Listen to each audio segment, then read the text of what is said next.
久永信也です。ですね、今日が12月の、14日ですね。もうほんと半分まで来ちゃいましたね。びっくりです、毎日の速さに。で、僕は昨日一つ忘年会をちょっと参加させていただいたんですけれども、そこでもまたいろんなお話を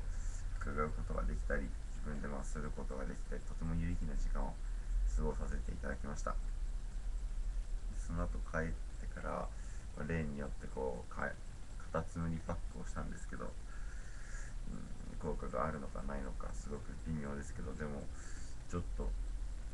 ツルツルスベスベしてる気がしなくもないです。もうちょっと続けてみようかなと思ってます。